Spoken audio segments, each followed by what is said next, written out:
योग दर्शन कैवल्यपाद में आपका स्वागत है। आज का विषय है पतंजल योग सूत्र 21, 22, 23 और 24 का हिंदी अर्थ और व्याख्या।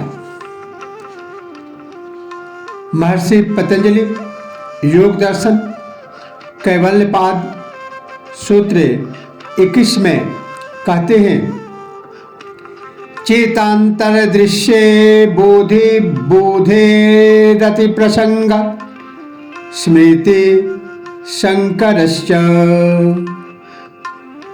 अर्थात एक चित्त को दूसरे चित्त का दृश्य मान लेने पर वह चित्त फिर दूसरे चित्त का दृश्य होगा। इस प्रकार अनावस्था प्राप्त होगी और स्मृति का भी मिश्रण हो जाएगा। चित्त को दृष्टा मान लिया जाए तो वह दूसरे के चित्त को भी देख सकता है तथा उस चित्त द्वारा देखे गए पदार्थ को भी देखता है, साथ ही स्वयं भी उस पदार्थ को देखता है। तो इस प्रकार के देखने से उस वस्तु का सत्य स्वरूप उसे कभी भी ज्ञात नहीं हो सकता, क्योंकि चित्त वस्तु के सत्य स्वरूप को नहीं देखता, वह उसे अपनी वृत्तियों के अनुसार देखता है। इसलिए एक ही वस्तु को दो चित्त देखें तो उसमें स्मृति का मिश्रण हो जाएगा कि इसे मैंने देखा है अथवा दूसरे ने। इससे अनावस्था दोष भी आ जाता है कि वस्तु का सत्य स्वरूप क्या है यह ज्ञात ही नहीं होगा। इसीलिए चित्त को दृष्टा न मानकर उस पुरुष को ही दृष्टा मानना उचित है। यह इस तर्क से भी सिद्ध होता है कि चित्त दृष्टा नहीं है। यदि चित्त स्वयं दृष्टा है तो इसे किसके द्वारा देखा जा सकता है? जो दिखाई देता है वह स्वयं दृष्टा नहीं हो सकता। जब इस चित्त को भी देखा जा सकता है तो यह दृश्य ही है। जब यह दृश्य है तो फिर देखने वाला इससे भिन्न कोई दूसरा हुआ जो इसे भी देखता है। इससे यही सिद्ध होता है कि यह चित्त दृष्टा नहीं है, बल्कि वह चेतन पुरुष ही दृष्टा है। सूत्र 22 में महर्षि पतंजलि कहते हैं, चितेर प्रतिसंक्रमायास तदाकार पतौ स्वबुद्धि संवेदनम।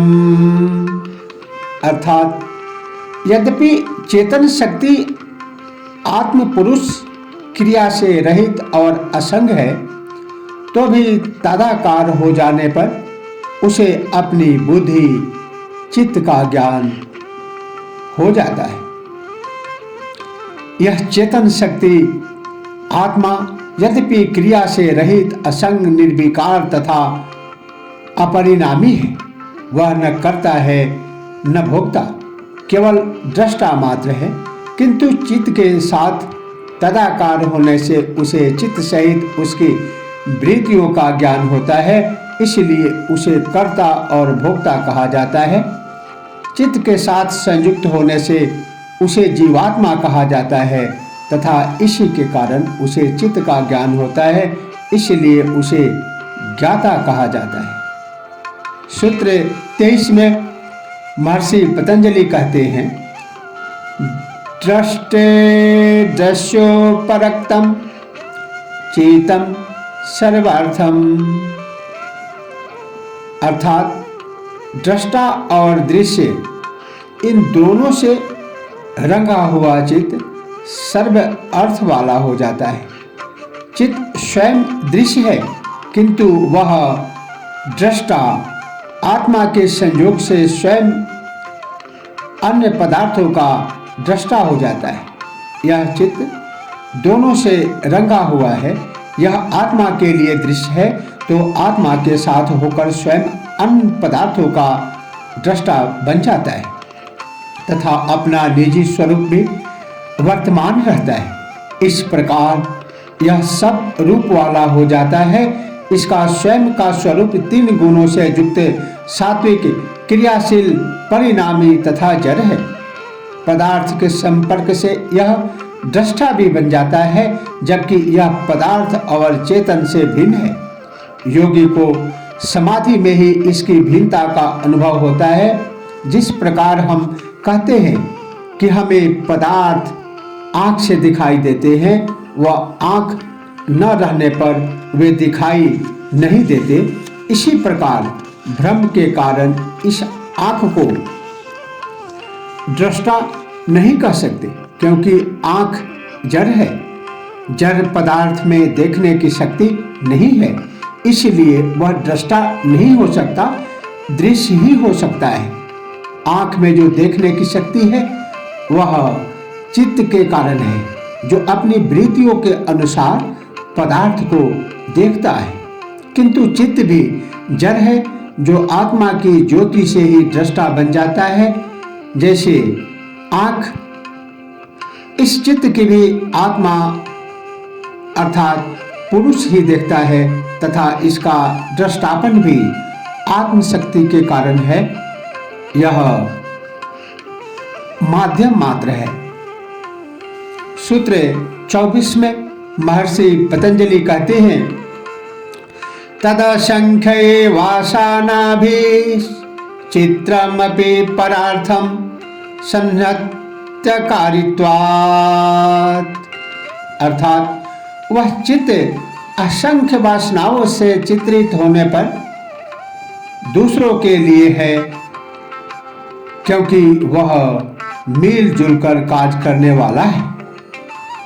महर्षि पतंजलि कहते हैं कि यह चित्त 3 गुणों से बना है, जिसमें वासनाएं हैं, किंतु इसका कार्य बाह्य पदार्थ तथा इंद्रियों के संयोग से संपन्न होता है तथा आत्मा के कारण स्वयं दृष्टा भी बन जाता है।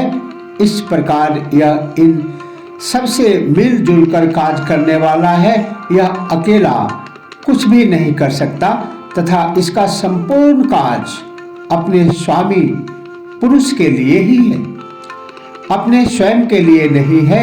इसका अर्थ है कि इस संपूर्ण सृष्टि की योजना ईश्वर के ही अधीन है।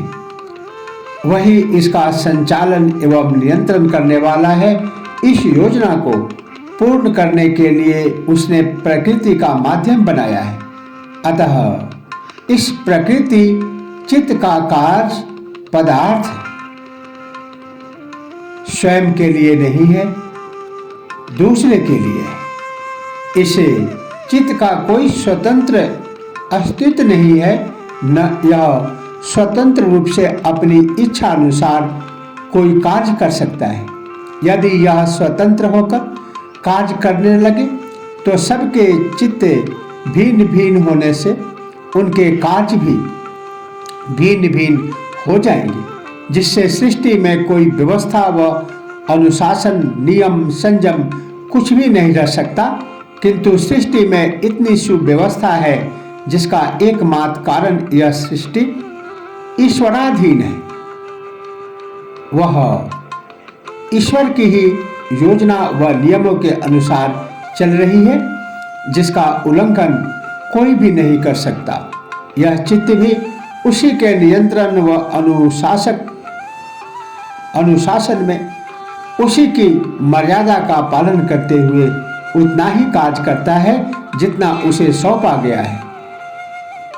इसके सभी कार्य अपने स्वामी पुरुष के लिए ही है, स्वयं के लिए नहीं है।